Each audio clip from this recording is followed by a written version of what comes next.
Chapter 10. Chase just couldn't bring himself to tell her. Throughout their 2-hour car ride to beyond the horizon, he mulled words and tactics he could use to reveal the truth. His Aunt Amara wasn't as emotional as his mother. She was the steady rock in the family he went to whenever he had a problem. His father had abandoned him and his mom before Chase was born. Knowing there was a curse on the Hamill family, Chase's mother and father had been careful when they first got married. They thought the birth control they used was foolproof, and they wouldn't be able to conceive. But they somehow did. When they learned Chase's mom was pregnant, his father had wanted them to abort him. But upon hearing her child's quick and steady heartbeat at the OB/GYN's office, his mother couldn't bring herself to end the pregnancy.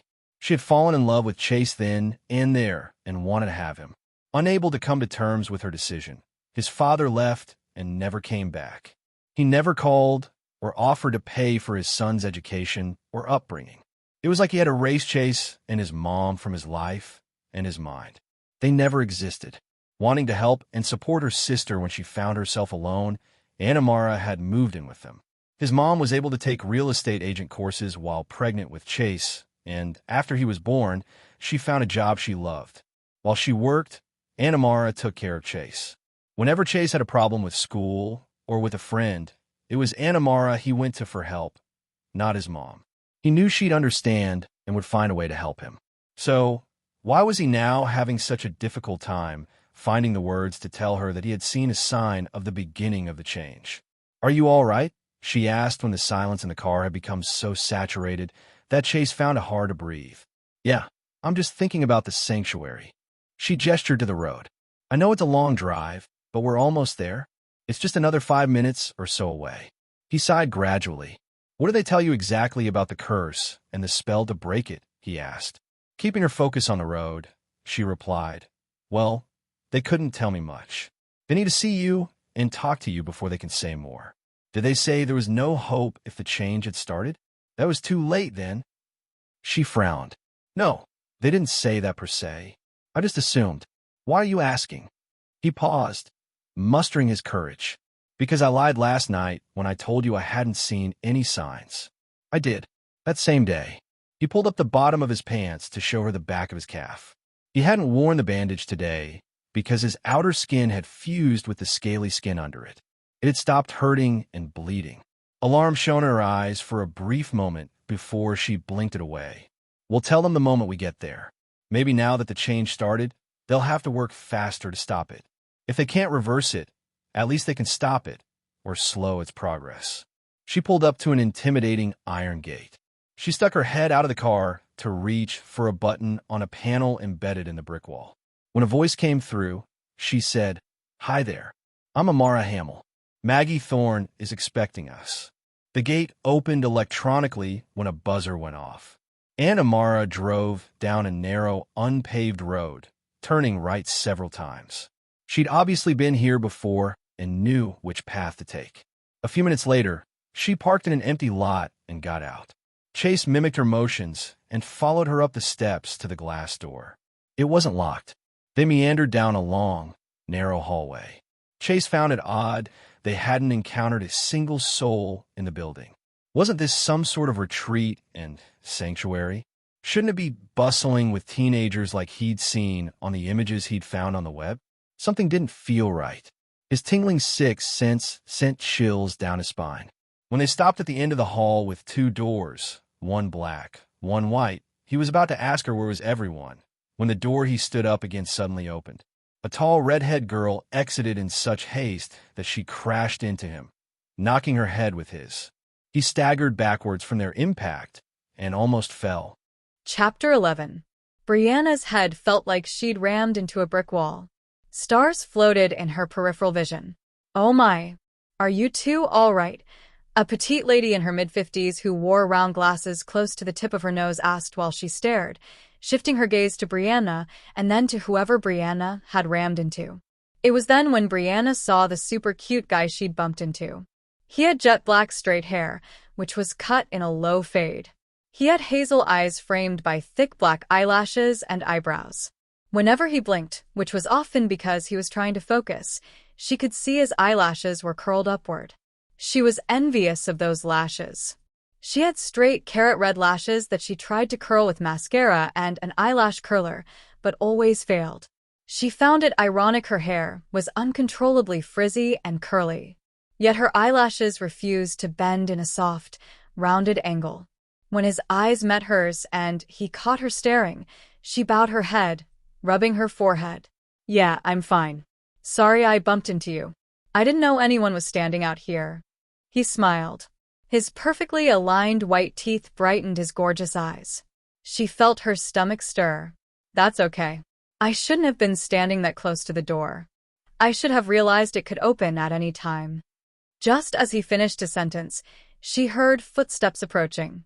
Then Alexis said, looking at everyone curiously as if wondering what she had interrupted, "Brianna, Maggie told me I should show you where you'll be staying." "Oh, yeah, right." "She told me to wait for you here." Alexa motioned with a jerk of her head. "Follow me."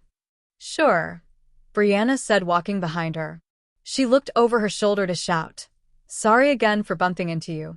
The cutie waved dismissively, while still offering her that wicked grin. "It's all fine." She kept looking at him as she walked and bumped into the wall. Feeling her cheeks heat, she turned her attention back to Alexa and where they headed. "Your room is on the second floor in Annex F. You'll be my roommate. We will be sharing a room together." "Oh," Brianna remarked, surprised at the news. Maggie hadn't said she'd be sharing a room. She guessed she shouldn't be surprised. The retreat was paying for the accommodations, so she shouldn't be choosy. Alexis seemed nice. As if sensing her concern, Alexis said while they walked into a vacant elevator, "Don't worry.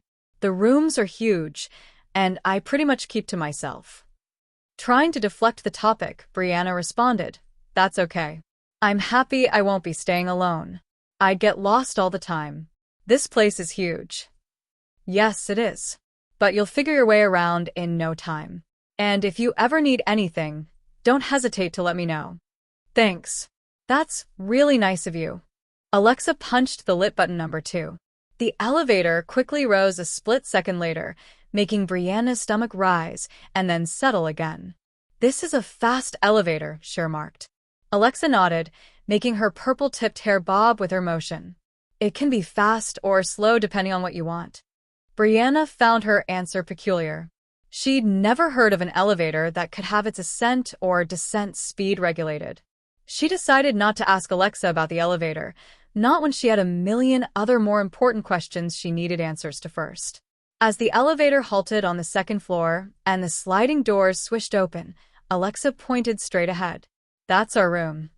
Taking out her key, she opened the door and motioned inside. "And this is our home sweet home for the next 2 months."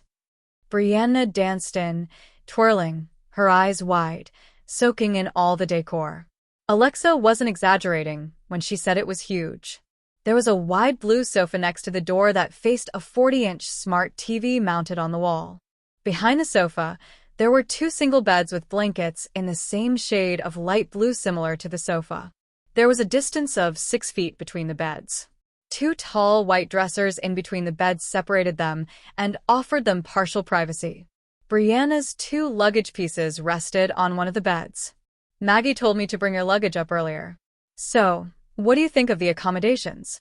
Alexa asked as she sunk into the plush sofa. "It's super nice." "Yeah, it is.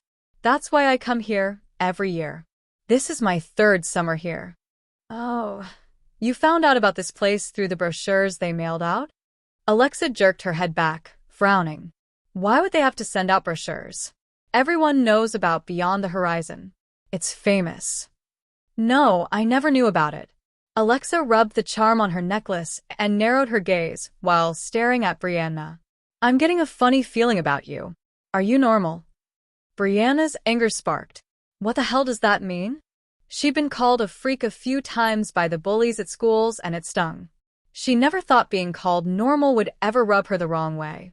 But it did, especially since Alexa was looking at her so curiously, as if she were some sort of lab experiment. Alexa half laughed. "Yeah, you are. Relax, Brianna.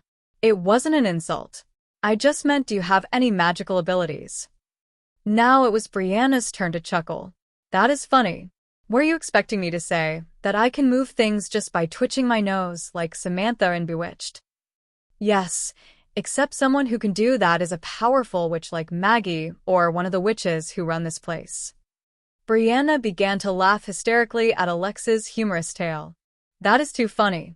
The next thing you're going to tell me is you're a witch too.